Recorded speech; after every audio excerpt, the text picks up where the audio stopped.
1 2 3 action அப்படின்னு சொல்றாங்க. பாட்டு ஓடுது. எதோ பண்ணுச்சு.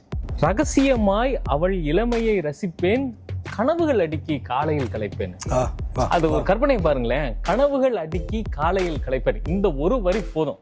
அவர் அடடா பூவின் மாடாடா அவளுக்கு இதுதான் தாய்நாடெல்லாம் அண்ணல் அம்பேத்கர் சொல்றதா ஒரு கோட் இருக்கு பாத்தீங்களா? ஃபேஸ்புக்ல சமூக ஊடகங்கள்ல நிறைய போடுவாங்க. சாதிதான் சமுதாயம் என்றால் வீசும் காற்றிலும் இளம் விஷம் கலக்கட்டும்.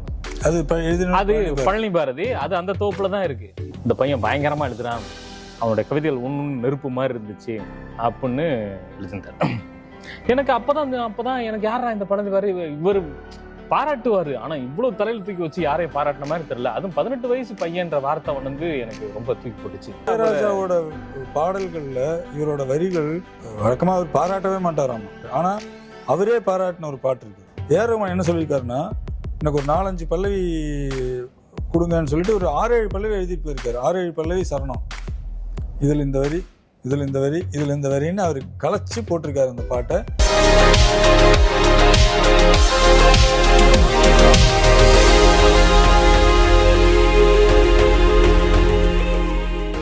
பிளே பாஸ் ரிவைண்ட் நேயர்களுக்கு வணக்கம்.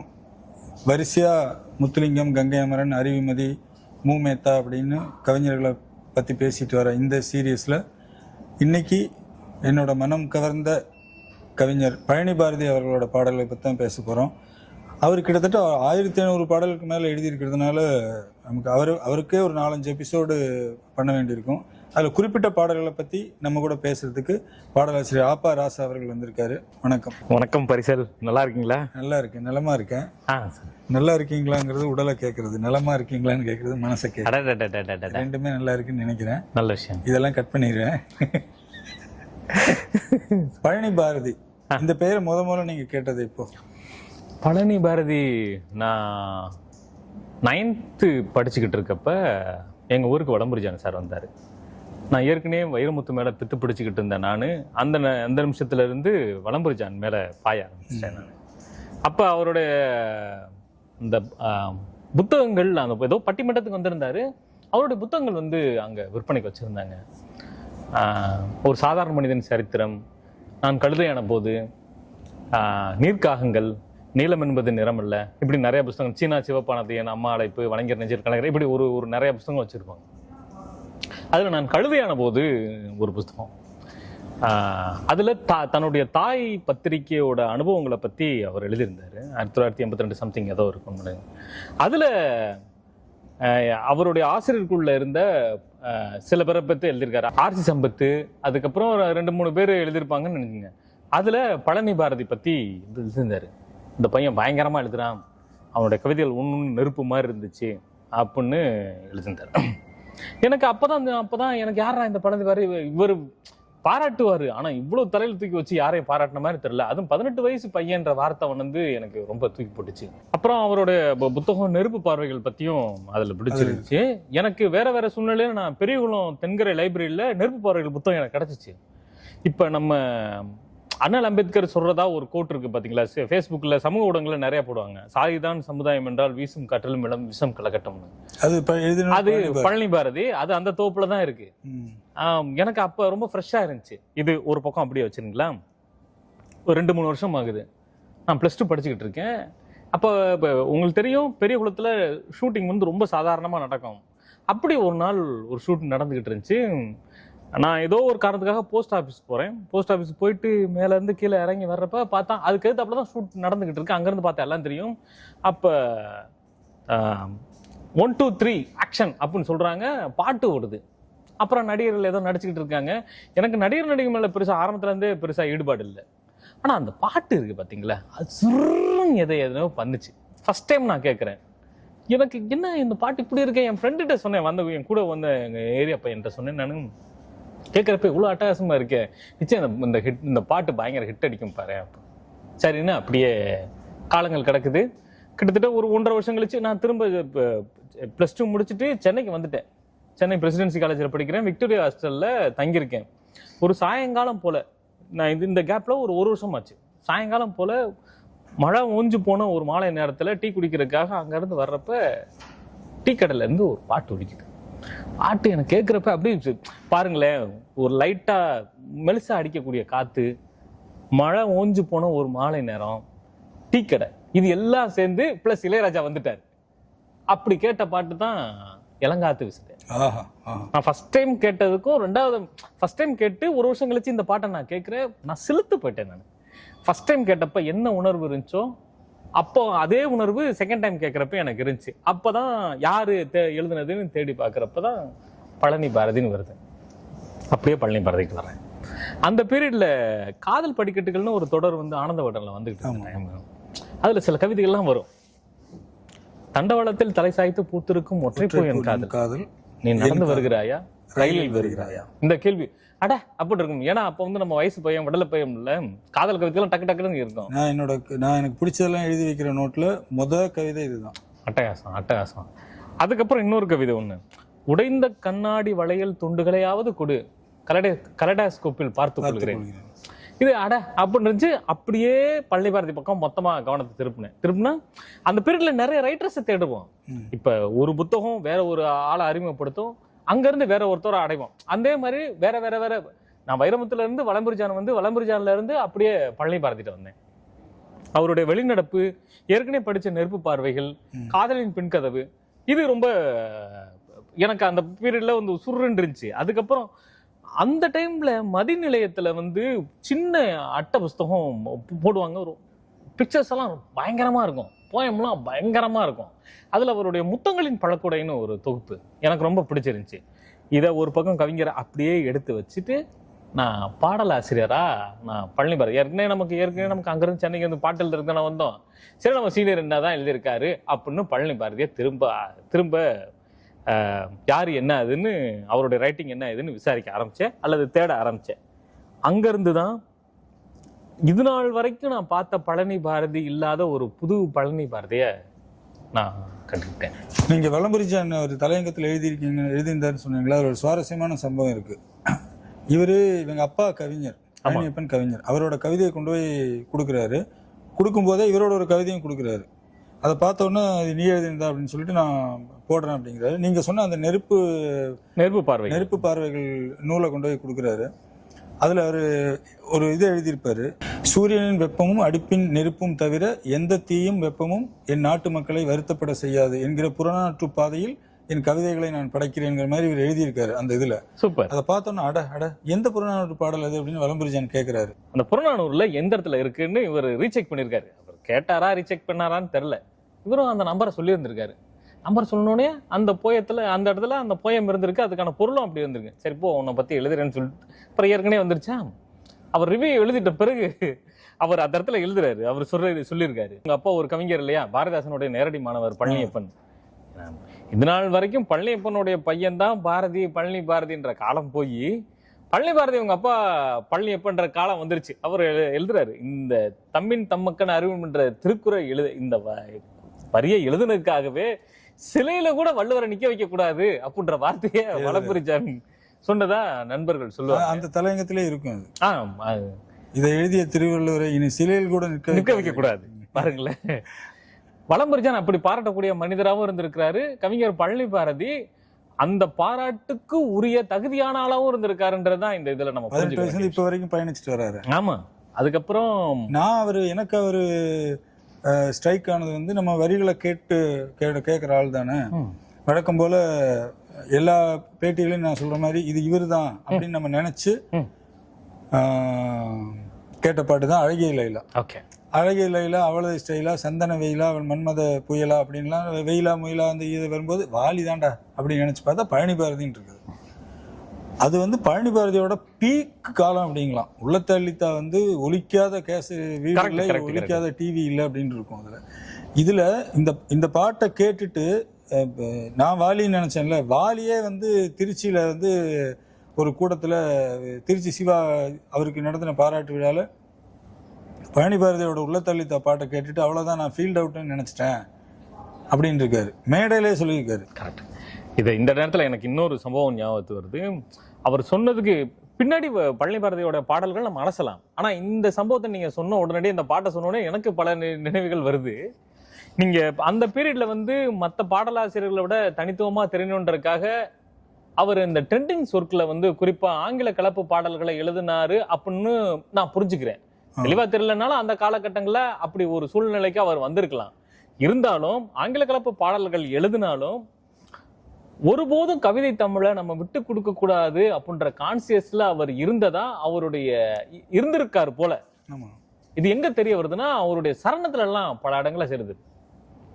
அதுல அந்த அழகில பாட்டுல ஒரு இடத்துல வருமே, ரகசியமாய் அவள் இளமையை ரசிப்பேன், கனவுகள் அடுக்கி காலையில் கலைப்பேன். அது ஒரு கற்பனை பாருங்களேன், கனவுகள் அடுக்கி காலையில் கலைப்பேன். இந்த ஒரு வரி போதும். அவர் அடடா பூவின் மாநாடா அவளுக்கு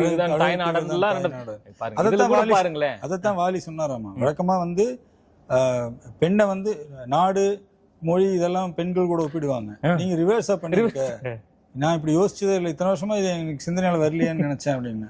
எனக்கு அப்பதான் நான் பழனி பாரதியை பத்தி ஓரளவுக்கு சீனியர்ஸ் கிட்ட எல்லாம் கேட்டு தெரிஞ்சுக்கிட்டேன், அல்லது பல இடங்கள புத்தகங்கள் அவர் மூலமா தெரிஞ்சு சரி என்னென்ன எழுதியிருக்காரு, எப்படி எழுதியிருக்காரு, ஒரு ஸ்டைல் என்னென்ன இருக்கும்.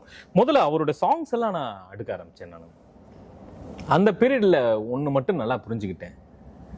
90ஸ்ல, அதாவது நான் வளரக்கூடிய காலகட்டங்கள் 86ல பிறந்த நான், என்னுடைய வளரக்கூடிய காலகட்டங்களில் கேட்ட எல்லா ஹிட் சாங்ஸையும் எழுதினது பழனி பாரதி. எனக்கு அது பெரிய ஆச்சரியமா இருந்துச்சு. எனக்கு தெரிஞ்சு 97ல இருந்து ஒரு 5-6 வருஷத்துக்கு ஒரு வருஷத்துல அதிகபட்ச பாடல்கள் லிஸ்ட் பழனி பாரதி இல்ல. 95ல இருந்து 2004 வரைக்கும், எனக்கு 2000 ஒரு கிட்டத்தட்ட ஏறக்குறைய ஒரு 10 வருஷம் அதிகமான பாடல்கள் எழுதின. நீங்க இன்னொன்னு பாத்தீங்கன்னா ஃபர்ஸ்ட் சிற்பி கூட எஸ் ஏ ராஜ்குமார் கூட அதிகமா அவர் பயணிச்சிருக்காருன்னு சொல்லிட்டு இது பண்றோம். ஆனா லிஸ்ட் எடுத்து பார்க்கும்போது தெரியுது இளையராஜா கூட 67 படம் இருக்கு. ஆமா ஆமா ஆமா ஆமா. இளையராஜாவோட பாடல்கள்ல இவரோட வரிகள் அது என்னன்னு தெரியல, அப்படி வந்து உட்காருது. அப்படி ஏன்னா இளையராஜா வந்து வழக்கமா அவர் பாராட்டவே மாட்டாராமா. பழனி பாரதி என்ன ஒரு தடவை சொல்லியிருக்காரு, பேப்பர் இப்படி படிச்சுட்டு அப்படிம்பாரு. அவர் கண்ணு எங்க சுருங்குதோ அந்த இடத்துல என்ன எழுதியிருக்குன்னு நம்ம பார்த்து இது அவர் கொஞ்சம் கம்மியா இருக்கு போலான்னு நினைச்சுக்கலாமே தவிர அவர் பெருசா பாராட்ட மாட்டாரு. ஆனா அவரே பாராட்டின ஒரு பாட்டு இருக்குது, காசி படத்துல புண்ணியம் தேடி காசிக்கு போவோர் இங்க நம் நாட்டினில்லை, அந்த பாட்டை பாராட்டிட்டு அவர் பாராட்டியிருக்காரு. அவருடைய ஆரம்ப காலகட்ட பாடல்கள்ல ஒரு விஷயம் நான் நோட் பண்ணேன், எனக்கு அதோட தனித்துவம் கூட நம்ம எடுத்துக்கலாம்னு நினைக்கிறேன். ஒரு சொல்ல 2 தடவை பயன்படுத்துறது பெரும்பாலான பாடல்கள்ல அவர் யூஸ் பண்ணியிருக்காரு. இப்ப இந்த மல்லிகையே மல்லிகை மல்லிகை மல்லிகை, ஆமா, வானவில்லே வானவில்லே, காதல் நீதானா காதல் நீதானா, இப்படி நிறைய பாடல்கள். ஒருவேளை காதலி கூப்பிட்டு ஒரு தடவை கேட்கல செவிச்சிருக்கியான்னு நினைக்கிறேன், அதான் 2 தடவை. அது ஒண்ணு. இன்னொன்னு வந்து இருக்குது, அதாவது ஒரு ஒரு ஒரு பாடலாசிரியருக்கு முக்கியமான அம்சம் இது. வாலி ஒரு தடவை சொல்லியிருப்பாரு, டிங்கிள் டிங்கிள் லிட்டில் சார், தோசை அம்மா தோசை, நிலா நிலா ஓடிவா அப்படின்னு குழந்தைகளுக்கு ஈஸியா மனப்பாடம் ஆகிறதுக்கு, எல்லார் வாயிலும் நுழைவுக்கு அந்த அடுக்கு தொடர் போடணும் அப்படிங்கிறது ஒரு கவிதை விதி மாதிரி. அது வந்து ஈஸி. அதனாலேயே வந்து அதை வந்து கரெக்டா நிறைய பாடல் நீங்க சொல்ற மாதிரி அந்த மாதிரி இருக்கும். அது நான் கணக்கு எடுத்தாலே ஒரு 20-25 பாட்டு அப்படி வருது. அவர் எழுதின 2500 பாடல்கள்ல ஒரு 20-25 பாட்டு தானே எழுதிட்டு போட்டோம். இருந்தாலும் அது எதுவும் தப்பு இல்ல, நான் சொல்றேன் தனித்துவம்னு நான் சொல்றேன். என்ன மக்கள்கிட்ட போய் சேரணும் இல்லையா? கரெக்ட். அந்த பீரியட்ல அதுதான் சரி. பாடல் எழுதிட்டு ஓலை சூடிக்குள்ளே வச்சுக்க முடியும். மக்கள் நிறைய அதை பேசணும் பாடணும் அப்படிங்கும்போது அது ரொம்ப, அதனாலதான் நான் சொல்றேன். நீங்க நான் சொன்னேன் இல்லையா, இதுல இந்த மாதிரி ஹிட் சாங் கேட்டுட்டு இருக்கும்போது பூயனுக்கா சாங் வந்து இன்னைக்கு வரைக்கும் அந்த வரிகள் தான் வந்து காதலிக்கிறவங்களுக்கு ஒரு அடிநாதம் மாதிரி. அந்த பீரியட்ல காதலிக்கிறவங்களுக்கு, எந்த பீரியட்ல காதலிக்கிறவங்களுக்கும் நீங்க வந்து பாருங்களேன், எந்த பீரியட்ல காதலிக்கும் மனதில் நின்ற காதலியே மனைவியாக வரும்போது சோகம் கூட சுகமாகும், வாழ்க்கை இங்கு வரமாகும். இருங்க, பழனி பாரதி சாரை என்னைக்காவது நான் பார்த்தேன்னா இந்த வரியை குறிப்பிட்டு அவர்கிட்ட பல கேள்விகள் கேட்கணும்னு நான் நினைச்சிருக்கேன். நான் மட்டும் இல்ல, இப்படி நிறைய பேர் அந்த கேள்விகளோட சுத்திக்கிட்டு இருக்கோம். அவர்கிட்ட நான் நேரடியா கேட்டுக்கிறேன். நான் என்ன கேள்வி? எது மனதில் நின்ற காதலியே மனைவியாக வரும்போது சோகம் கூட சுகமாகுமா? அப்புறம் ஆயில் தட்டுறங்க, அது உங்களுக்கு தெரியாது. நீங்க காதலை காவியமாக்குறத சொல்றீங்க, அது வந்து காதல் வந்து கல்யாணத்துல முடியறத சொல்றாரு. அது அந்த அந்த சூழலுக்கு அது கரெக்டா இருக்கும். அப்புறம் அதுல வந்துட்டு நான் ஒரு வரியை ரொம்ப தப்பாவே பாடிட்டு இருந்தேன். எனக்கு அந்த வரி ரொம்ப பிடிக்கும், எல்லாத்துட்டையுமே சொல்லிட்டு இருந்தேன். உலக இந்த சொல்லாமலே யார் பார்த்தது அந்த பாட்டுல, அந்த பாட்டு அவரே தான், உலக அதிசயத்தில் ஒன்றுக்கு உரியது நம் காதலா அப்படின்னு நான் பாடிட்டு இருந்தேன். இத அப்படி நினைச்சேன்னா இல்ல, இத வந்து ரொம்ப என்னோட இப்போதைய பிரதர் இல்லாம அப்போதைய நண்பனுமான என்னோட ஃப்ரெண்டு செந்தில்ன்ட்டு அவர்கிட்ட சொல்லிட்டு இருந்தேன். நான் சூப்பரா எழுதியிருக்கேன். 3 தடவை பார்த்தேன் அந்த படத்தை, பாடலுக்காகவே படத்துக்காகவே. ஏன்னா விஜய் அது வரைக்கும் பண்ணிட்டு இருந்தது வேற, இந்த படம் அவருக்கு வேற எலிவேஷன் கொடுத்தது. விஜய்க்கு ஒரு பயங்கர ஃபேமிலி ஆடியன்ஸுக்குள்ள கொண்டு போச்சு. விக்ரமனை பத்தி நம்ம முக்கியமா சொல்லியே ஆகணும். பழனி பாரதி சாரை பத்தி பேசும்போது அவரே பல இடங்களில் குறிப்பிட்டிருக்காரு. ஃபர்ஸ்ட் வந்து பெரும்புள்ளிங்கிற படம் தான் அவருக்கு கொடுக்குறாங்க. பாபுன்னு சொல்லிட்டு புதுநெல்லு புதுநாதன் நடிச்சார் இல்லையா, எண்ணூர் பாபு சாரி எண்ணூர் தோழன் பாபு நடிக்க படமாக்கப்பட வேண்டிய அந்த பாடல் அவருக்கு விபத்தானதுனால வரல. அவரோட லைஃப் பாருங்களேன். ஃபர்ஸ்ட் அது வரலையா, இளையராஜா போய் ஃபர்ஸ்ட் பார்க்குறாரு, மக்களாட்சியில் ஒரு பாட்டு, அந்த பாட்டை அவர் கொடுக்குறாரு, அந்த பாட்டும் படத்தில் வரல. ஆனா இவங்க 2 பேருக்கும் இவரோட கவித்துவம் புரிஞ்சிருக்குது. வழக்கமா இல்ல ஃபர்ஸ்ட் பாட்டே வரல, ராசி இல்லாதவன் இப்படின்னு கண்டதையும் நினைக்கிற ஒரு சினிமா சூழல்ல விக்ரமன் தொடர்ந்து இவரை கூட்டிட்டு போயிருக்காரு. எந்த அளவுக்குன்னா அதுக்கு அடுத்து கோகுலத்துல அன்பார்ச்சுனேட்லி பாத்தீங்கன்னா டைட்டில் அவர் பேர் வரல. ரோலிங் டைட்டில் பாட்டு பயங்கர ஹிட். செவந்தி பூவெடுத்தேன், அதில் உன்முகம் பார்த்து விட்டேன், புது ரோஜா பூத்திருக்கு, புது ரோஜா, அதெல்லாம் செம்ம பாட்டுல பாட ஆரம்பிச்சிட்டேன். சோ அது ஆரம்பிச்சிங்களா வெள்ளச்சாமி அந்த மாதிரி அது அது அது ஹிட். ஆனா நம்மள மாதிரி பாடல் யார் எழுதுன்னு பாக்குறதுக்கோ, கேசட் வாங்கி பாக்குறது இல்ல ரேடியோவில் சொல்லும்போது கேட்கறவங்களுக்கோ சொல்லிக்கிற மாதிரி அந்த பாடல் பேர் வரல. ஆனா விக்ரமன் தொடர்ந்து இவரை ஒரு பெரிய கோட்டைக்குள்ள கொண்டு போயிருக்காரு. அந்த கோட்டை என்னன்னா வைரமுத்து மட்டும்தான் எழுதிட்டு இருந்த ஏஆர் ரகுமான்ங்கிற கோட்டை. புதிய மணல் எடுக்கும்போது இவர் எழுதணும்னு இருக்காரு, சரின்னு இவர் எழுதி கொடுத்துருக்காரு. அவருக்கு ரொம்ப பிடிச்சிருச்சு. பிடிச்சங்காட்டி அதுல 3 பாட்டு. அதுல ஒரு முக்கியமான பாட்டு வந்து நீ கட்டும் சேலம் அடிப்புல நான் கசங்கி போனேன்னு, உன் எலுமிச்சம்பழ நிலையெடுப்புல மயங்கி போனேன்னு, நீ வெட்டி வெட்டி போடும் நகத்தில் எல்லாம் குட்டி குட்டி நிலவு தெரியுது அடி. நீங்க சொன்னீங்களா அந்த அடுக்கு வெட்டி வெட்டி குட்டி குட்டி, இது பயங்கர ஹிட். அந்த டைம் மரண ஹிட். இந்த பாடல் எழுதின ஒரு சுவாரஸ்யமான சம்பவம் இருக்குது. ஏஆர் ரகுமான் என்ன சொல்லியிருக்காருன்னா, எனக்கு ஒரு 4-5 பல்லவி கொடுங்கன்னு சொல்லிட்டு ஒரு 6-7 பல்லவி எழுதிட்டு போயிருக்காரு. 6-7 பல்லவி சரணம், இதுல இந்த வரி, இதுல இந்த வரி, இதுல இந்த வரின்னு அவர் கலைச்சு போட்டிருக்காரு அந்த பாட்டை. அப்ப நீங்க டிவியும் ரேடியோவும் ஓபன் பண்ணாலே நீங்க ஆல்ரெடி நீங்க சொல்லிட்டீங்க, தொடர்ந்து சில வருஷங்கள் வந்து ஹிட் பாட்டு கேட்குற பாட்டெல்லாம் பழனி பாரதி சாரோட பாட்டாக தான் இருக்கும். இது பழனி பாரதியோட ப்ளஸ் பாயிண்ட் இதெல்லாம் சொல்கிறீங்க. நானும் 90களுடைய குழந்தை தான். நானும் பழனி பாரதிக்கு ஒரு மைனஸ் பாயிண்ட் இருக்கு, அதை நான் கம்பல்சரின்னு சொல்லணும். பழனி பாரதி அடிப்படையில் ஒரு பகுத்தி ஒழிவாளர் நானும் கேள்விப்பட்டிருக்கேன். ஆனால் ஒரு தலைமுறையையே மூட நம்பிக்கையில் கொண்டு போனதுக்கு அவருக்கு தான் முக்கியமான காரணம்னு நான் ஃபீல் பண்ணுறேன். என் மாமே மதுரை வீரன் ஒரு பாட்டு கேட்டிருக்கீங்களா? சரி ஓகே, சரி நான் அப்புறம் சொல்லிட்டு வந்துடுறேன். நான் வழக்கமாக இந்த 90s கிட்ஸ்க்கு என்ன உருப்படாமல் இருக்கானுங்க, முத்தம் கொடுத்தா குழந்தை பிறன்னு சொல்லிக்கிட்டு இருக்கானுங்க, என்ன சின்ன பிள்ளைத்தனமா அப்படின்னு நீங்கள் சொல்கிறீங்களே. இந்த மித்து எங்கே உருவானுச்சுன்னா ஒரு பாட்டுல இருந்து உருவானுச்சு. என்ன பாட்டுனா இந்த இரணியன் படம் இருக்கு பாத்தீங்களா, அதுல என் மாமே மதுரை வீரன் ஒரு பாட்டு இருக்கு. என் மாமா மதுரை வீரன் மனசுக்கு ஏத்த அந்த கரும்பு காட்டுக்குள்ள இரும்பு கைப்பிடிச்ச அரும்பு மீசக்காரன் கூட லிரிக் வரும். இரும்பு கரும்பு இரும்பு. அதுல சரணத்துல வரும், நீ கொடுத்த முத்தம் எல்லாம் நெஞ்சுக்குள்ள மறைச்சு வச்சேன் அது வளருதையா என் வகுத்துக்குள்ள. என்ன ஒரு கொடுமை பாருங்களேன். நீங்க இப்படி எல்லாம் லிரிக் எழுதிட்டு அந்த பீரியட்ல வளர்ந்த அந்த பீரியட்ல பிறந்து அப்பதான் பாடல்களை கேட்கக்கூடிய தலைமுறை யோசித்து இருக்கும். இதை நம்பி இருக்கீங்க நீங்க? ஏங்க ஆமாங்க, எங்களுக்கு என்னங்க தெரியும். ஏங்க அப்ப வந்து சினிமா பாடல்கள் தான் எங்களுக்கு பாடமா இருந்துச்சு. இந்த மாதிரி வர்றப்ப ஓ கிஸ் அடிச்சா ஒரு வேலை, லிப்லாக் பண்ணா ஒரு வேலை,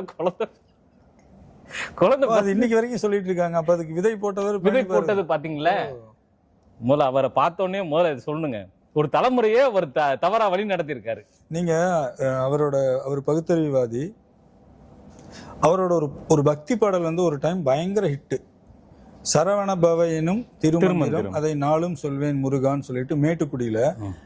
எனக்கு அது பாட்டு ரொம்ப பிடிக்கும். ஏன்னா அது படம் பார்த்து தான் அது பயங்கர ஹிட் ஆச்சு. படத்துல வந்துட்டு ஜெமினி கணேசன் பேர் வந்து சண்முகம், கார்த்திகோட தாத்தா. அவரு கார்த்திகோட அப்பா லவ் மேரேஜ் பண்ணிட்டாருன்னு அப்பாட்ட பேச மாட்டாரு. அதை பாட்டுல அப்படியே கொண்டு வந்திருப்பாரு. சினந்திருக்கும் உன்னை மனம் இறங்க வைக்கும் கந்தா உன் பாடல் என் நெஞ்சங்களை இணைக்கும் சொல்லிட்டு இங்க பாத்துட்டே பாடுவார். டக்குன்னு சரணத்துல தந்தையின் இடத்தினில் மனக்குறை உனக்கு என்ன கோ அப்படின்னு சொல்லுவாரு.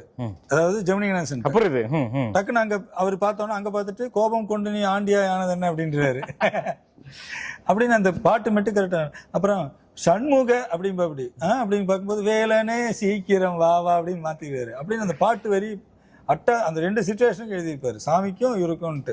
அது நல்ல பாட்டு. அது சரவண பவ என்னும் திருமந்திரம் அது என்னங்க இல்லங்க உங்களோட நேர் இருப்போம். நீங்க பாடுறீங்க, பாடுங்க. ஒருவேளை நீங்க பாடலன்னா உங்க ஃபேன்ஸ் எல்லாம் கோச்சுக்குருவாங்க. என்ன இவரை பாட இந்த எழுத்தாப்புல ஒருத்தர் இருக்கானே தாடிக்காரன், இவன் வந்து அவரை பாடவே விட மாட்டேன்றான்னு சொல்லுவாங்க. எனக்கு எதுக்கு இந்த வம்பு? நீங்க பாடுங்க. இந்த வேற ஒரு கமெண்ட் போட்டிருந்தாங்க அறிவுமதி அண்ணனோட இதுல. அறிவுமதி இளையராஜா ஹிட் காம்போன்னு ஏதோ எழுதி இருக்குது. அவங்க 2 பேரும் தெரியும்டா, நீங்க 2 பேரும் யாரா? வாட்ச்மேன்ங்க எடுப்பான் மாத்திட்டு ஆள் கூப்பிட்டாங்க வந்து உட்காந்து ஜாலியா இருக்குது படிக்கிறதுக்கு. நான் அங்க ஒரு பாடலாசிரியரா எங்க பழனி பாரதி தனித்து தெரிறாருன்னா, ஒண்ணு அவர் வந்து அந்த 2 ஆளுமைகள் ஒட்டுமொத்த தமிழ் திரை பாடல் உலகத்தையும் ஆட்சி செஞ்சுக்கிட்டு இருந்தப்ப ஒரு நெருப்பு மாதிரி உள்ளுக்கு வந்தாருங்க. திடுதிப்புன்னு ஒரு கல்ச்சுரல் ஷாக்கிங் மாதிரி அவருடைய வருகை நடந்துச்சுன்னு நான் நினைக்கிறேன். வருகை நடந்ததை விடுங்க, ஆனா அவர் பண்ண இது இருக்கு பாத்தீங்கல்ல. ஃபர்ஸ்ட் ஆரம்பகால பாடல்கள்ல ட்ரெண்டிங் வார்த்தைகளை போட்டு ஒரு தலைமுறையே முன்னாடி டக்குன்னு கவன ஈர்ப்புக்காக கொண்டு வரணுன்ற இந்த சில ஆங்கில வார்த்தைகளை தொடர்ச்சி எழுதினாரு. அதுல மாற்று கருத்து இல்லை. அதே நேரத்துல ஒரு பாடலாசிரியர் அவனுக்குள்ள இருக்க கவிஞரை எந்த வகையிலும் தொலைச்சிடக்கூடாதுன்னு எழுதின வரிகள் இப்ப வரைக்கும் நின்றுகிட்டு இருக்கு. 2 பெரிய ஆளுமைகள் இல்லையா, அவங்கள எதிர்த்து நின்று ஒருத்தவன் போரிடுறது வந்து சாதாரண ஒரு விஷயமே இல்லை. அதை இவர் செஞ்சுக்கிட்டேன். யோசித்து பாருங்களேன், அந்த 2 பேரும் பயங்கரமா இருந்த காலகட்டங்கள்ல ஒருத்தவங்க வந்து நான் பாட்டு எழுதி பெரிய ஆளானு சொன்னா கூட ஊர்ல இருக்கவங்க எல்லாம் கிண்டல் பண்ணுவானுங்க. பழனி பாரதிக்கு ஆரம்ப காலகட்டங்கள்ல அப்படி ஒரு விஷயத்த அவரும் ஃபேஸ் பண்ணியிருந்திருக்கலாம். ஆனா சாதிச்சு காட்டினாரு. ஒரு தலைமுறை வந்துச்சு பாத்தீங்களா, கண்ணதாசன், அதுக்கப்புறம் வாலி, அப்புறம் வைரமுத்துக்கு அடுத்து ஃபர்ஸ்ட் வந்தது பழனி பாரதி தான். பின்னாடி இளம் தலைமுறை பாடலாசிரியர்கள் உதிரியா கிடந்தவங்க அங்கங்க மேல வர்றதுக்கு அடி போட்டவர் பழனி பாரதி தான்றதுல எந்த மாற்று கருத்தும் இல்ல. உங்களை மாதிரி பாடலாசிரியர்களுக்கு நம்பிக்கையா அவர் ஆமா அதுல அவ்வளவு பெரிய யானைகள் இருக்கும்போது பழனி பாரதி கோல வச்சு தனித்தலைகள் 2 மட்டும்தான் இருந்துச்சு. நீங்க எங்க இருந்து பார்த்தாலும், எந்த உயரத்துல இருந்து பார்த்தாலும் அந்த தனித்தலைகள் மட்டும்தான் தெரியும். அது 2 தலைகள் மட்டும்தான் இருந்துச்சு. அங்க இருந்து உதிரி முகங்கள் அப்படியே மேல அந்த வருஷம் பாத்தீங்கன்னா 30 படங்கள் 25 படங்கள்னு ஒரு 3 வருஷமா சிங்கிள் டைட்டில். Single card. அவர் நீங்க சொல்றது சிங்கிள் கார்டு தான். அதாவது ஒரு பாட்டு 2 பாட்டுன்னு அதெல்லாம் சிங்கிள் கார்டாவே ஒரு. நீங்க காதலுக்கு மரியாதை என்ன ஆல்பம் அது? காதலுக்கு மரியாதை என்ன ஒரு ஆல்பம். அந்த விஜய்க்கு நான் சொன்னேன் இல்லையா, விஜய்க்கு வந்து ஒரு ஃபேமிலி ஆடியன்ஸை கூட்டிட்டு போனது பூவே எனக்காக அப்படின்னா, விஜய மார்க்கெட்ல சூப்பர் ஹிட் படம் ஒன்று கொடுக்குறா பெரிய ஒரு ஆளா, அதாவது ABCன்ட்டு. நீங்கள் பூவேனுக்காக BC சென்டர் அந்த மாதிரி கூட தான் போச்சு. ஆனால் இது வந்து எல்லா சென்டரும் எல்லா வகையான ஆட்களுக்கும் சூப்பர் ஹிட்டான ஒரு படமாக காதலுக்கு மரியாதை அமைஞ்சது. அதனோட எல்லா பாடல்களும் அவர் தான். ஆமாம், என்னை தாலாட்ட வருவாயா, ஒரு பட்டாம்பூச்சி நெஞ்சினிலே. நீங்கள் அந்த ஆனந்த குயிலின் பாட்டு இன்னைக்கு வரைக்கும் எந்த ஃபேமிலி ஃபங்க்ஷன் எந்த ஒரு ரீல் எடுத்தாலும் அந்த ஆனந்த குயிலின் பாட்டு இருக்கும் அப்படின்ட்டு. இது ஏன் அவருக்கு இப்போ இருக்க CM பத்ரி பூவே உனக்காக, ஃப்ரெண்ட்ஸு, இப்படி கிட்டத்தட்ட 7-8 படங்கள் ஃபுல் ஆல்பம் எழுதியிருக்காருல்ல அவரு. சொல்ல வந்தது என்னன்னா, அவர் என்னதான் ட்ரெண்டிங்கா எழுதினாலும், என்னதான் அந்த தலைமுறைக்கான பாட்டை எழுதினாலும், கவிதை தமிழ் எந்த இடத்துலயும் விட்டு போயிடக்கூடாதுன்றதுல அவர் கான்சியஸா இருந்தாருன்றது அவருடைய பாடல்கள் மூலமா நமக்கு தெரிய வருது. காதலுக்கு மரியாதை, பத்ரி, நினைத்தேன் வந்தாய், கண்ணுக்குள் நிலவு, ஃப்ரெண்ட்ஸு, பிரியமுடன். ஆமா, பிரியமுடனும் எல்லா பாட்டும் அவர் தானுங்க. சோ அங்க இருந்து எப்படி அவர் தனித்துவமா தெரிகிறாருன்னா, அவருடைய சொல்லாட்சி, அவருடைய மொழி வளமை, அவருடைய பெரிய ஹிட்டு அப்படின்னு நான் ஃபீல் பண்றது, ஃபர்ஸ்ட் ஆரம்பத்தில் ஃபீல் பண்ணது வந்து வீசும் காற்றுக்கு பூவை தெரியாதான்னு வரும். வழியை மறித்தாய், மலரை கொடுத்தாய், மொழியை பறித்தாய், மௌனம் கொடுத்தாய். மொழியை பறிச்சா மௌனம். ஆமா, அந்த பாட்டை நீங்க 1000 தடவை கேட்டாலும் உங்களுக்கு கொஞ்சம் கூட செலிச்சு போகாது. அப்படி ஒரு லிரிக் அதுல இருக்கும். மியூசிக்கும் அவ்வளவு அட்டகாசமா இருக்கும். அதே படத்துல கொஞ்சம் மஞ்சள் பூக்கள், கொஞ்சம் அழகே உன் பேர் சொல்லும், ரொம்ப அழகே உன் பேர் சொல்லும், தென்றல் வந்து உன்னை, அந்த பாட்டும் வருதான். அப்படியே இன்னொரு பாட்டுக்கு வந்துரும், மனசு ரெண்டும் பார்க்க. நான் வந்து பீரியடை நான் விட்டுறேன், நான் வெறும் பாடல்களை மட்டும் அங்கங்க உதிரி எடுத்திருக்கேன். காலகட்டங்களை அந்த கால குழப்பத்துக்குள்ள நீங்க போயிட வேணாம். ஸ்ட்ரைட்டா நீங்க பாட்டுக்கு மட்டும் வந்து பாட்டுக்கு வந்துருதுன்னா நீங்க சொல்ற மனசென்றும் பார்க்க நீங்க பாட்டை சொல்லுங்க. அந்த பாட்டுக்கு பின்னாடி இந்த சம்பவத்தை சொல்றேன்.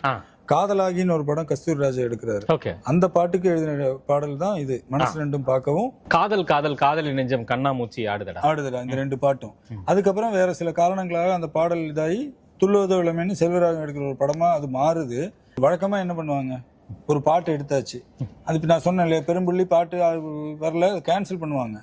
ஆனா இவரோட அந்த பாடல் வரிகள் அந்த பாடலுக்கும் சூழலுக்கும் கரெக்டா இருக்குன்னு சொல்லிட்டு இந்த பாடலை 2ஐயும் அப்படியே அந்த படத்துக்கு வச்சிருக்காங்க. அது அவ்வளவு ஹிட். நீங்க வந்து மனசு ரெண்டும் பார்க்கோட ஸ்டார்டிங் மியூசிக்கே இவன் வேற பாட்டு ஆரம்பிக்கனே தெரியாது, என்னமோ நடக்கும், என்னமோ அப்படியே வந்து இங்கிலீஷ் இதுல எங்கெங்கயோ போயிட்டு அப்புறம் இந்த பாட்டு ஆரம்பிக்கும். சங்கர் மகாதேவன் அவரை பார்த்தா நிச்சயம் இந்த வார்த்தையை சொல்லணுங்க. காமத்துக்கும் காதலுக்கும் இடையில ஒரு உணர்வுல சிக்கி தவிக்கிற ஒருத்தவனுடைய வேதனைய இதுக்கு மேல ஒரு பாட்டுல சொல்ல முடியாதுன்னு நினைக்கிறேன். அந்த வேதனை வரிகள் மூலமா ஓரளவுக்கு ஒரு 100% இருந்துச்சுன்னா, சங்கர் மகாதேவனோட குரலும் இவனுடைய மியூசிக்கும் அது 1000 மடங்கா மாறிடுச்சு. பல்லவி சரணத்துல வரும், நிலவின் ஒளியில் அலைகள் எரியுமா, அலையின் வேதனை நிலவு புரியுமா, வேதனைகள் நெஞ்சில் சுகமா எங்கும் பரவுதடி. இவங்க 2 பேர்த்தையும் மெட்டஃபரா வச்சது. உடலே உடலே உறைந்து போய்விடு, மனமே மனமே இறந்து போய்விடு, உன் பாதையிலே சிறு கல்லாய் என கிடக்கவுடன் எழுதியிருப்பாரு. இன்னொரு இடத்துல அதை இன்னொரு சரணத்துல எழுதியிருப்பாரு, உன் பார்வையில் என்னை கொன்று விடு பெண்ணே, உன் கூந்தலில் என்னை முடிந்து விடு பெண்ணே. அது 2ம் ஓகே, அதுதான் நான் சொல்ல வரேன். கொள்வதற்கு முன்னே ஒரு முத்தமிடு பெண்ணே, அதை மறக்காத. வேறையா இருக்கும். அதாவது பார்வையில கொன்றது இயல்புதான், கொன்னுட்டு தூரமா எல்லாம் வேண்டாம், பின்னாடியே இருக்குல்ல, கூந்தலில் உன்னை புதைத்து விடுன்ட்டு அடுத்த வரிதான் அல்டிமேட் அட்டகாசம். கொள்வதற்கு முன்னே ஒரு முத்தமிடு, அதை அதை மறக்காதே. பயங்கரமான வரி. அப்புறம் இன்னொரு இடம் எழுதுமா, காதல் காதல் காதலில் நெஞ்சம் கண்ணாமூச்சி, காதல் காதல் காதலில் நெஞ்சம் கண்ணாமூச்சி தேடும் கண்ணில் படபடவென்று பட்டாம்பூச்சிகள் ஓடுதடா எங்கேயோ. செம பாட்டு. காப்பிரைட் வந்துரும். ஓகே, அதுல வருமே, சரணத்துல வருமே, நேற்று வரைக்கும் இங்கிருந்தேன் இன்று என்னை காணவில்லை, வெயில் இல்லை மழை இல்லை, பார்த்தேனே ஒரு வானவில்லைன்னு எழுதியிருப்பாரு. என் கண்ணாடி மனதில் இப்போது உன்பின்பம் கார்த்தேன், நீ வந்த பொழுதில் என் நெஞ்சம் பூத்தேன். இன்னொரு இடத்துல, என் நெஞ்சோடு வரைந்தேன் கொல்லாமல் கொள்கின்ற அழகை, உயிரில் ஓர் வண்ணம் குழைத்து வளைந்தேன் அவளை. உயிரில் ஓர் வண்ணம் குழைத்து வரைந்தேன் அவளை. யோசித்து பாருங்களேன், இந்த கற்பனை நம்ம நினைச்சு கூட பார்த்திருக்க மாட்டோம். அவர் கொடுக்கக்கூடிய அதிர்ச்சி என்னென்ன, அவர் ட்ரெண்டிங் பாட்டு எழுதுறப்ப என்னென்ன, ஃபர்ஸ்ட் பல்லவியில் என்ன செய்வார்னா, அந்த எனக்கு தெரிஞ்சு 90s to 98 வரைக்கும் ஒரு மெத்தட் அவர் ஃபாலோ பண்ணியிருந்தாருன்னு ஓரளவுக்கு என்னால புரிஞ்சுக்க முடியுது. பல்லவிலே டக்குன்னு நம்ம கழுத்தை பிடிச்சிக்கிடுவாரு, சுவாசிக்க கூட முடியாது. ஏச்சிச்சே என்னன்னு, நெந்துக்கிட்டேன் நெய்வேலக்கு ஏத்தி வச்சு உன்னோட கன்னத்தில் முத்தம் கொடுக்க, நெத்திக்கடன் தீக்கலன்னா கோச்சுக்குமே சாமி எல்லாம் பக்கத்தில் நீ வாடி அள்ளி கொடுக்க. இதுக்கு மேல ஒருத்தி என்னத்தை பேச முடியும் சொல்லுங்களேன். அப்புறம் வீட்டுக்குள்ள ஒரு காதலன் போறத பூனையோட சேர்த்து எழுதியிருப்பாரு. எப்படி? பூனை போல வீட்டுக்குள்ள வந்து விடுவேன், புன்னகையில் நீ சிந்தும் முத்தம் கொடுப்பேன். இது அவரோட நிறைய பாடல் இந்த கேள்வி பதிலா இருக்கும். இப்ப சொல்றான்ல, அதுக்கு அவர் நாயகி பதில் சொல்லுவா. அந்த மாதிரி அவரோட நிறைய பாடல்கள் இந்த கேள்வி பதில் இது வந்து நல்ல அது பாத்தீங்களா. ஏற்கனவே அவரோட பாடல்கள்ல இதாங்க பிரச்சனை என்னன்னா, ஒன்ன தொட்டா இன்னொன்னு. அதுதான் நான் இப்ப வந்து கவிதை தமிழ்ல அவர் எப்படி எல்லாம் எழுதுறாருன்னு சொல்றதுக்கு வந்தேன். டக்குனு அவர் குறும்புத்தனத்தெல்லாம் என்னென்ன பண்ணாருன்னு இப்ப நான் சொல்லிக்கிட்டு இருக்க டைம்ல என் மைண்ட் ஆட்டோமேட்டிக்கா ட்ரெண்டிங் சாங்ஸ்க்கு அந்த சைடு போயிருது. அவர் அப்படிதான். ஏன்னா 2500 பாட்டு இல்லையா, இது என்னென்ன இந்த பாட்டெல்லாம் நம்ம கேட்டிருந்திருக்கோம், அதுதான் பெரும். கேட்காம இருந்து ஒன்னு போய் ரெஃபர் பண்ணி இருந்தா கூட பரவாயில்ல. நம்மளுடைய பாலிய காலத்தை எந்த பாட்டு நம்ம கேட்கிறோமோ, காலம் முழுக்க கடக்க முடியாத பாட்டா அந்த பாடல்கள் தான். இந்த சைக்காலஜிக்கு இந்த பாடல்கள்லாம் எடுத்து ஏற்கனவே சொன்னேன்னா, ஒரு ஃபர்ஸ்ட் வரியிலே பல்லவிலே நம்ம கழுத்தெல்லாம் பிடிச்சிருவாருன்னு. இன்னொரு சிபிஐ எங்கே கேட்டு சொல்லு கொஞ்சம், சிபிஐ எங்கே தேட சொல்லு கொஞ்சம், காணவில்லை நெஞ்சம் காணவில்லை நெஞ்சம், இப்படி கேட்பாரா? டக்குன்னு என்ன இப்படி ஒரு கேள்வி இருக்கு. அப்போ நம்ம யோசித்துக்கிட்டே இருக்கிறப்ப டக்குன்னு, என் கண்ணை பிடுங்கிக்கொள் பெண்ணே, என்னை காதல் குருடன் ஆக்கிவிடு, உன்னை மட்டும் கண்டுகொள்ள ஒரு செயற்கை கண்ணை பொருத்தி விடு. யோசித்து பாருங்களேன். இப்படி இல்ல, ஒருத்திக்கு ஆப்ஷன் கொடுக்கறதே இல்லை. பழனி பாரதியோட பாடல்கள்ல என்ன இருக்குன்னா, வழக்கமான இதில் இருக்கும், மா தாயே நான் உன்னை எண்ணி வாடுறேன், ராத்திரி முழுக்க எனக்கு தூக்கம் இல்லை, சோறு தண்ணி அண்ணன் தண்ணி இறங்க மாட்டேங்குது, உடம்பும் மெலிஞ்சு போகுது, வேலை வெட்டிக்கும் போக முடியல, தயவு செய்து என்னை கன்சிடர் பண்ணு, என் அப்ளிகேஷனா என்னன்னு பாரு அப்படின்னு ப்ரொபோசல் கொடுக்கறது ரைட்டு. இவர் என்ன செஞ்சிடோம்னா, உனக்கு ஆப்ஷனே இல்லை, என்ன நீ கம்பல்சரி லவ் பண்ணி தான் ஆகணும். யோசிச்சு பாருங்களேன். சிபிஐ எங்கே கேட சொல்லு கொஞ்சம்னா உங்களுக்கு எப்படி இருக்கும்? நேர்ந்துகிட்டேன் பாரு, சாமிட்ட நான் வேண்டேன், இல்லைன்னா பிரச்சனை உனக்கு தான். அதையும் பார்த்து கேட்டா ஒருத்தி என்னதான் செய்யும், வேற ஆப்ஷனே இல்லை, என் காரணம் பிடிக்க அப்படின்னா அவனுக்கு என்ன இந்த இது சரி ஓகே போ அப்படின்ற லெவலுக்கு அவரோட மெத்தடு அப்படிதான் இருக்கும்னு நான் நினைக்கிறேன். ஏன்னா அவரோட பாடல்கள்லாம் அந்த மாதிரி தான் இருந்திருக்கு. ஈரநில விழிகளை மூடின்னு ஒரு பாட்டு அரவிந்தன்ல, அது அவர் எழுதிதான். அந்த அந்த ஆல்பத்திலே எனக்கு ரொம்ப பிடிச்ச பாட்டு. யுவன் இளையராஜா பையன் இல்லை, யுவன் சங்கர் ராஜாவே வந்துட்டா அப்படின்னு சொல்லி என் நண்பர்கள்ட்ட சொல்லுவேன். அதாவது அப்பாவோட சாயல் இல்லாமல், எப்படி பழனி பாரதி அப்பாவோட இல்லாமல் அவர் தனியாக ஒரு கவிஞராக நின்னாரோ அந்த மாதிரியே யுவனோட பேங்கை அறிவிச்சது நான் ஈரநிலாவை தான் சொல்லுவேன். நீங்கள் ஈரநிலா பற்றி சொல்கிறீங்க. இடையில கூட நான் அந்த அமா கிரியேஷன்ஸ் ப்ரொடியூசர் சிவா சாரோடைய இன்டர்வியூவில் ஒன்று பார்த்தேன் நான், சாவித்திரி சித்ரால தான். அப்போ இளையராஜா சாரை மீட் பண்ண போய் அப்போ அவர் அங்கேருந்து யுவன் சங்கர் ராஜா அங்கேருந்து அவரை எப்படியாவது மியூசிக் டைரக்டராக ஆக்கணும்னு. அப்போ இளையராஜா பெருசாக சம்மதமும் சொல்லலை, எதிர்ப்பும் தெரிவிக்கல அந்த பீரியடு. அப்படியே இருக்காங்களே. சரி, அப்போ தான் யுவன் சங்கர் ராஜா நம்ம ட்ரக் டீலரு அப்போ தான் ஃபஸ்ட்டு இதுக்கு வர்றாரு, ஆரம்பிக்க படத்துக்கு மியூசிக் பண்ணுறதுக்காக வர்றாரு. முதல் பாட்டு அது காதல் பாட்டு. அதோட முதல் பாட்டு எப்படி இருக்குன்னு தெரியுங்களா? All the best, all the best, all the best. காதல் ராஜாவுக்கு ஆமா, அவங்க அப்பாட்ட எழுதிக்கிட்டு இருந்த பாடலாசிரியர் பழனி பாரதி அவருக்கு அடுத்த தலைமுறை வர்றப்ப இன்னும் பெருசா வளரணும், இன்னும் பெரிய இடங்கள்லாம் போய் சேரணும் அப்படின்றதுக்காக all the best all the பெஸ்ட்ன்ற வார்த்தையோட தான் ஆரம்பிச்சாரு. தனியா அந்த பாட்டு காதல் காதல் காதல் காதல் என்றே பூக்கள் பூக்கும் ஓசை காதில் கேட்கும் அந்த பாட்டு. அதுக்கும் ஆல் த பெஸ்ட்டுக்கும் சம்மந்தமே இல்லை. இருந்தாலும் வளர்ற ஒரு பையனை, வளர்ற ஒரு கலைஞனை மேல மேல போகணும்னு ஒரு பாடலாசிரியர் பாராட்டி இருக்காருன்றதுக்கு அது ஒரு வாலி அதை செய்வார். ராஜாவை புலவர்கள் பாராட்டுறது வழக்கம் தானே? ராஜாவை புலவர்கள் பாராட்டுறது வழக்கம் தானே? இல்ல நான் சொன்ன இளையராஜா, நீங்க இந்த ராஜாவே போட்டு குழப்பிக்க வேண்டாம். யுவன் சங்கர் ராஜா சொல்றீங்களா? பவதாரணி பாடினது பாருங்களேன். சோ அப்பாவுக்கு எழுதிட்டு இருந்தவரு அவங்க வாரிசுகளை வாழ்த்தின மாதிரி எழுதியிருப்பாரு. ரொம்ப அருமையான ஒரு பாயிண்ட் அது. எனக்கு வந்து நான் சொன்ன மாதிரி ஜாலியான பாட்டு, அந்த பாட்டு காதல் அப்படின்னு இருக்கு. அவரோட 2-3 பாடல்கள் வந்து எப்ப கேட்கும் போதும் எனக்கு கண்ணீர் வரும். கண்ணீர்னா சோகத்துலலாம் இல்லை, ஒரு நல்ல விஷயம் நடந்தாலும் நமக்கு கண்ணீர் வரும். ஆனந்த கண்ணீர் மாதிரி ஏதோ ஒரு உணர்வறியாமல் வரும். சில பாடல்கள், சில சிங்கிங் ஷோலாம் சில பேர் பாடுறதை கேட்கும்போது அப்படியே அழுதுகிட்டே இருப்பேன். அந்த மாதிரி என்னை வந்து கேட்கும்போது அழ வச்ச 2 பாட்டு வந்து 2மே பழனி பாரதி தான். நான் 2மே போய் பார்த்துட்டு ஆச்சரியப்பட்டேன். நான் என்னங்க இவ்வளவு பில்டப் கொடுக்குறீங்க, அள வைக்கிற அளவுக்கு அப்படி என்ன பாட்டு? ஆமா, ஒண்ணு வந்து இரவு பகலை தேடன்னு சொல்லி கண்ணுக்குள் நிலவுல எப்படி இப்படி யோசிச்சாருன்னே தெரியல. ஒரு வகையில வந்து இப்போ நாய்க்கு நாயின்னு பேர் வச்சது யாருடா, குருவிக்கு குருவின்னு பேர் வச்சது யாருடா அப்படிங்கிற மாதிரியான ஒரு சிந்தனையா அப்படி இல்லை. அது பயங்கர கவித்துவமான சிந்தனையா இருக்கும். அதுக்கு ஏசுதாஸோட குரல் வந்து அப்படி மேட்சா இருக்கும்.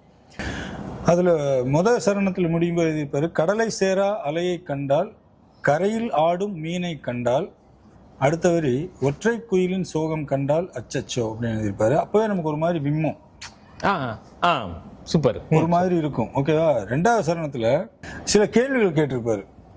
வீசும் காற்று ஓய்வை தேடி எங்கே போகும். சூப்பர். நமக்கு காற்று அடிச்சுட்டே இருக்குது, அந்த காற்றுக்கு ஓய்வு. இது ஒரு கவித்துவமான சிந்தனை தான். நீங்க வந்து ரொம்ப சயின்டிஃபிக்கா காத்துக்கு எதுக்கு ஓவா அப்படிலாம் நான் சொல்ல வரல. நம்ம அந்த மூடுக்குள்ள போய் அதை கேட்கும்போது, வீசும் காற்று ஓய்வை தேடி எங்கே போகும், மாலை நேரம் பறவை கூட்டம் கூட்டை தேடும், பறவை போனால் பறவை கூடு யாரை தேடும்.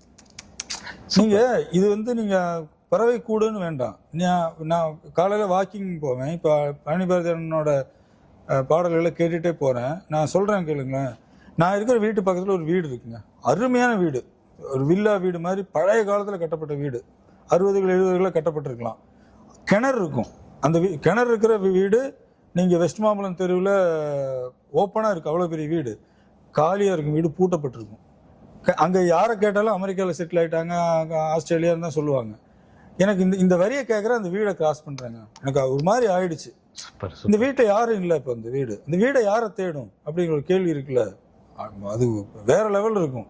அதுல அப்படி முடிச்சிருப்பாரு, அன்னை இல்லா பிள்ளை கண்டால், பிள்ளை இல்லா அன்னை கண்டால், ஒற்றை அன்பே இல்லா உலகம் கண்டால் அச்சச்சோ அப்படின்னு சொல்லிட்டு. இது ஒரு பாட்டு எப்ப கேட்கும் போதும் நம்மளை அப்படியே ஒரு கிளென்சிங் பண்ணும், அந்த மனசை கழுவி அதுக்கெல்லாம் தூக்கி வெளியில போடுற பாட்டுல இது ஒரு பாட்டா.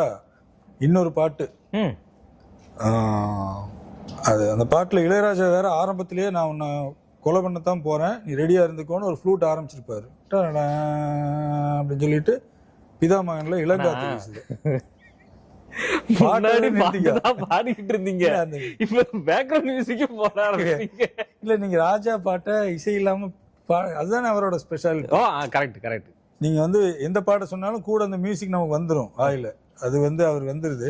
அந்த ஆரம்ப இசைக்காக சொல்றேன், அந்த இசை கண்டிப்பா என்னால பண்ண முடியாது. இந்த இடத்துல கூட போட்டுக்கலாம் ஒரு செகண்டுக்கு.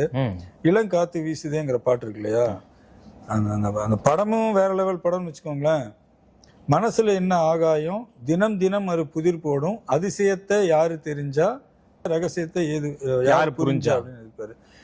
நான் இதை நானும் என் நண்பனும் உட்காந்து பேசுறேன் அந்த பாட்டை ஃபர்ஸ்ட் கேட்டுட்டு. அதாவது ஒரு கவிஞர், கவிதை தெரிஞ்ச, மக்கள் மொழி தெரிஞ்ச ஒரு இசையமைப்பாளர், ரெண்டு பேரும் சேர்ந்தா அதிசயத்தை யாரு தெரிஞ்சுக்கிறாங்க, யாரு புரிஞ்சுக்கிறாங்க அப்படின்லாம் இல்லை, யாரு புரிஞ்சா யாரு தெரிஞ்சா, அவ்வளவுதான். இதுக்கு தனியா பார்த்தா பொருள் இருக்காது, ஆனா நல்லா புரியும். இதுதான் மக்கள் மொழி. இதுலையா இது யாருக்கு புரியுது அப்படிங்கிறது. அதுல ஒரு வரி வரும், முதல் சரணத்துல வரும், தாலாட்டு கேட்டிடாமலே தாயின் மடியை தேடி ஓடும், தாயின் மடியை தேடி ஓடும் மலநதி போல அப்படின்னு எழுதியிருப்பாரு. ரெண்டாவது சரணத்தில் ஒரு பாடல் வரி எழுதியிருப்பாரு, நான் ஒரு 100-150 கல்யாண கிஃப்டில் மேலே அந்த வரி தான் எழுதி கொடுத்துருக்கேன். 2 எழுதுவேன். ஒன்று வாலியோட ஒரு ஃபன்னான வரின்னு வச்சுக்கோங்களேன், பூசல்கள் வந்தால் டோன்ட் பி ஆங்கிரி, பொறுமையை காத்தால் வாழ்க்கை ஜாங்கிரி, வாழ்த்துக்களுடன் அப்படின்னு கையெழுத்து போடுவேன். அதை விட அதிகமாக நான் எழுதினது இந்த வரி தான், உலகத்தில் எதுவும் தனிச்சு இல்லையே, குழலில் ராகம் மலரில் வாசம் சேர்ந்தது போல அப்படின்னு. அந்த பாட்டு நீங்க 1000 தடவை 100 தடவை எத்தனை லட்சம் தடவை கேட்டாலும் சலிக்கவே சலிக்காத பாட்டு அது.